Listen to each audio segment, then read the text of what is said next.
Nicolas Cage stars in a new movie about a surfer who is pushed past his limits in this new psychological thriller. So is this movie worth checking out, or should you pass on it? Let's get started on my review of The Surfer. Let's go.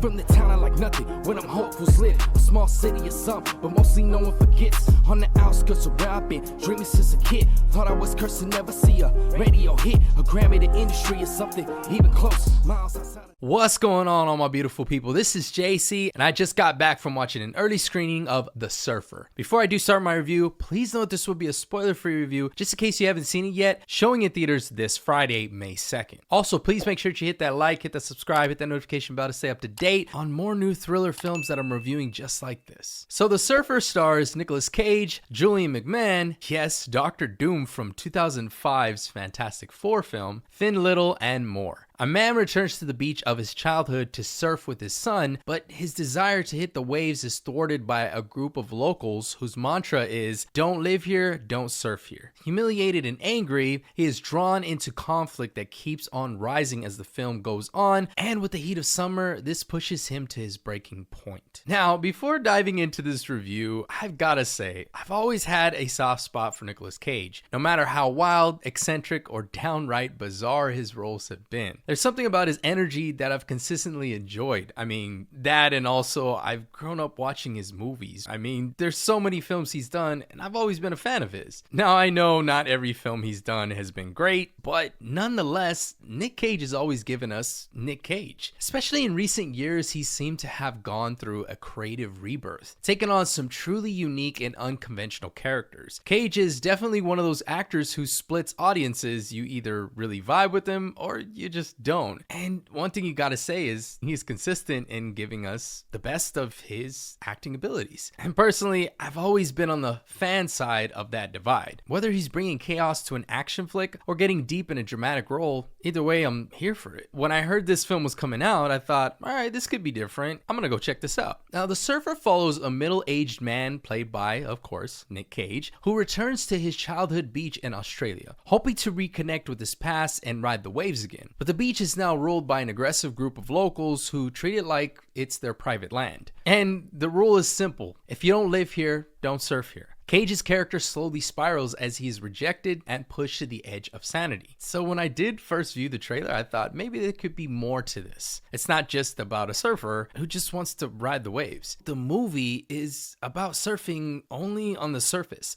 It dives deeper into themes like belonging, pride, and how people treat outsiders. Cage's character faces brutal emotional and physical tests, all while clinging to the dream of riding the waves again. It's a strange, wild ride with some intense moments and a few good surprises that keep you guessing. I mean, within 30 minutes of the film, I was thinking, is he actually going to surf? And it pushes you to that point, just like it pushes his character to that point. Now, another thing I will say too is that for more than half of this film, you're gonna be pissed off. You're going to almost be fed up with not only how Nick Cage's character is treated, but also the way these men are. You kind of just want them out of that beach. And I think that's the purpose of this film. It's to make you feel the same way as the character, and also to drive that message and the point home. Now, when it comes to the acting, this film is a showcase for Nicolas Cage. No shocker there. If you're a fan of his over-the-top, all-in style, you'll likely enjoy his performance here, which,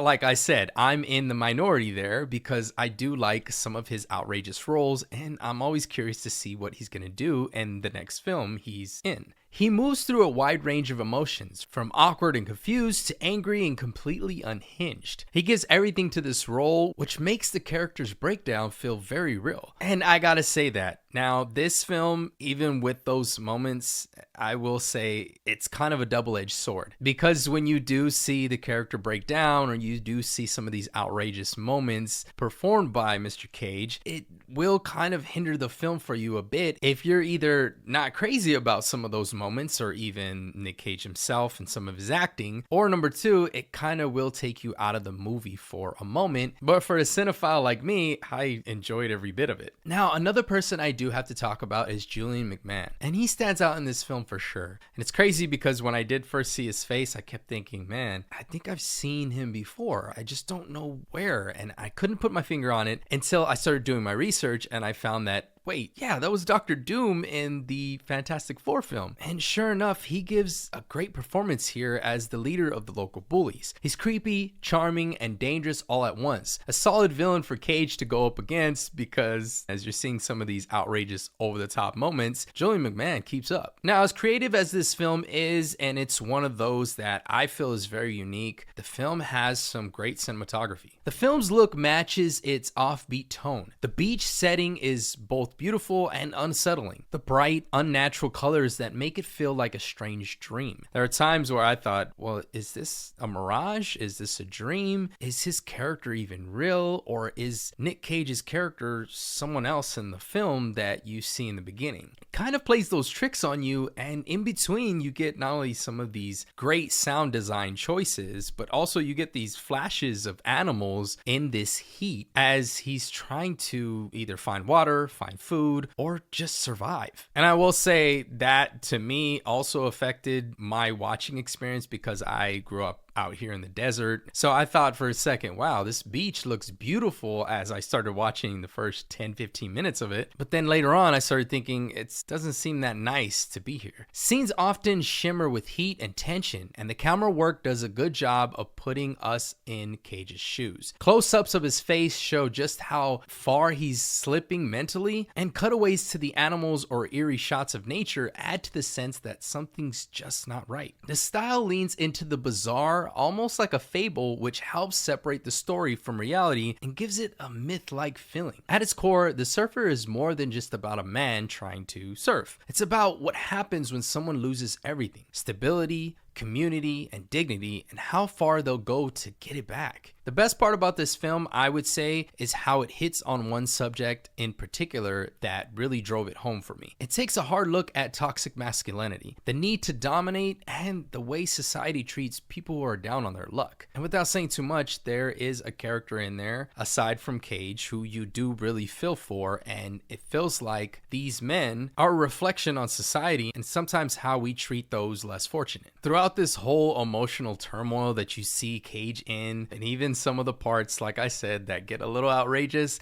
the film ends on a surprisingly emotional note. It ties everything together pretty well. It suggests that even in the middle of chaos, we're all human and we all deserve a chance at peace. But sometimes getting there means going through a whole lot of pain. So here are my final thoughts, you guys. The Surfer is a weird, gritty, and sometimes uncomfortable movie, with Nicolas Cage going all in on a story that mixes deep meaning with raw emotion. This film is both tough and touching. It's a pretty enjoyable midnight movie full of surprises and made for fans of bold storytelling. Now, if you enjoy Nick Cage and unique stories that take big swings, it's worth checking out. Just don't expect a relaxing beach film. This one's more like a punch in the gut with a surfboard. With all that being said, I'm gonna give The Surfer 3.5 flames out of 5 and a pretty fire film rating.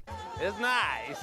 This film was unique, weird, and worth watching, but only for those who love weird films, ones that explore different subjects like the toxicity of masculinity and how we treat those less fortunate. Also, don't go into this film thinking you're going to see a movie with a ton of action, blood, violence, or anything like that. You might feel a little angered for sure, but trust me, the end ties up pretty well. Alright guys, so have you seen this film yet, or are you looking forward to seeing it? What's your favorite Nicolas Cage movie? Let me know in the comments below. Last thing before I do go, you guys, please make sure that you hit that like, hit that subscribe, hit that notification bell to stay up to date. My name is Jacey, and until next time, I'm out.